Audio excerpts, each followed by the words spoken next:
9ஆம் வகுப்பு உரைநடை பகுதி. உரைநடை உலகம். இயல் 4 கல்வியில் சிறந்த பெண்கள்.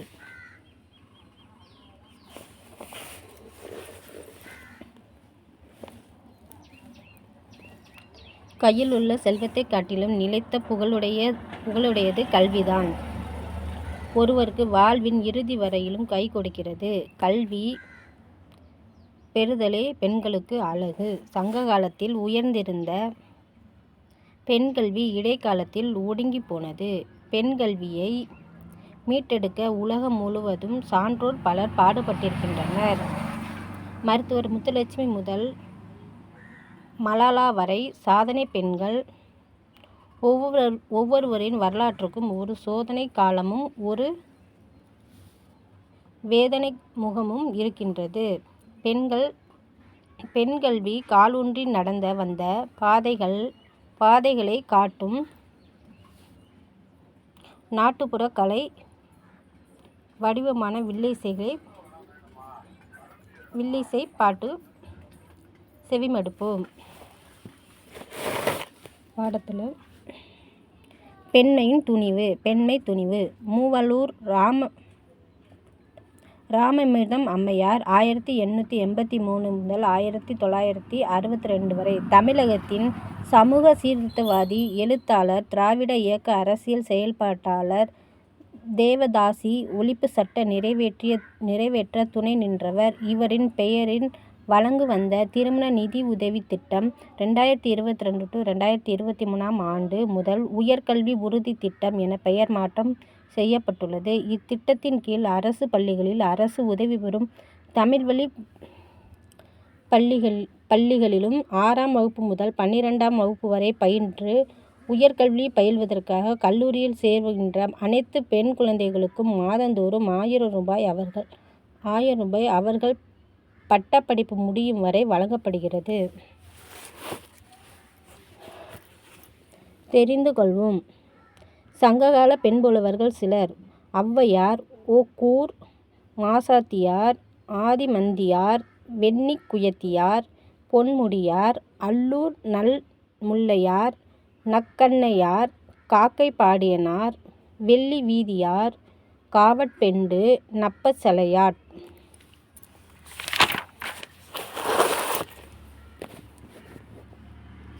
பெண்மை அறிவு. சாவித்ரிபாய் பூலே 1831 to 1897.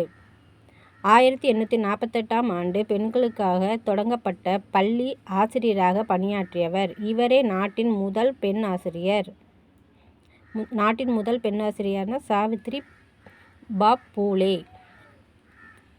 சாவித்ரிபாய் பூலே முதல் பெண்ணாசிரியர். பெண்மை புரட்சி. முத்துலட்சுமி 1886 1968. தமிழகத்தின் முதல் பெண் மருத்துவர் முத்துலட்சுமி ரெட்டி. இந்திய பெண்கள் சங்கத்தின் முதல் தலைவர். சென்னை மாநகராட்சியின் முதல் துணை மேயர். சட்ட மேலவையில் தேர்ந்தெடுக்கப்பட்ட முதல் பெண்மணி. தேவதாசிமுறை ஒழிப்பு சட்டம், இருதார தடை சட்டம், பெண்களுக்கு சொத்துரிமை வழங்கும் சட்டம், குழந்தை திருமண தடை சட்டம் ஆகியவை நிறைவேற காரணமாக இருந்தவர். சென்னை அடையாற்றில் 1930 ஔவை இல்லம், 1952 புற்றுநோய் மருத்துவமனை ஆகியவற்றை நிறுவினார் முத்துலட்சுமி. பெண்மை உயர்வு. பண்டித ராமாபாய் 1858 1922. இவர் சமூக தன்னார்வலர். தடைகளை மீறி கல்வி கற்று பண்டிதராகியவர். பெண்களின் உயர்வுக்கு துணை நின்றவர். பண்டித ராமாபாய் அவர்கள்.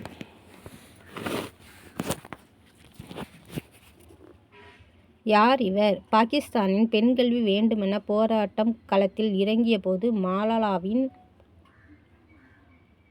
மலாலாவின் வயது 12. 1997.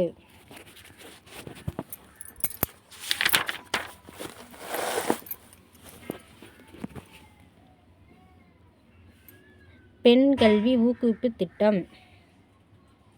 ஈவேரா நாகம்மை இலவச கல்வி உதவி திட்டம். பட்ட மேற்படிப்புக்கு உரிய சிவகாமி அம்மையார் கல்வி உதவி திட்டம். கல்வி திருமண உதவித்தொகை ஆகியவற்றுடன் தொடர்புடையது.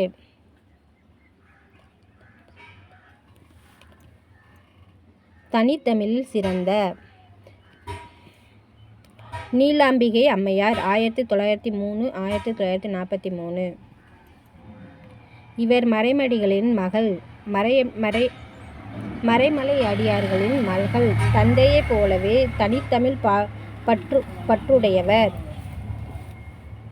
இவரது தனித்தமிழ் கட்டுரை வடசொல் தமிழ் அகர வரிசை முன்பெண்மணிகள் வரலாறு பட்டினத்தார்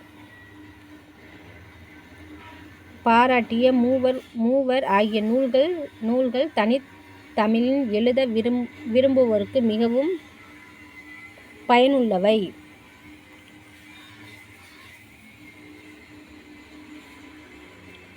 கோத்தாரி கல்விக்குழு 1964 கோத்தாரி கல்விக்குழு தன் பரிந்துரையின் அனைத்து நிலையிலும் மகளிர் கல்வியை வலியுறுத்தியது. சாரதா சட்டம் பெண் முன்னேற்றத்தின் தடைக்கல்லாய் இருப்பது குழந்தை திருமணம். எனவே அதை தடுக்க 1929 சாரதா சட்டம் கொண்டு வரப்பட்டது.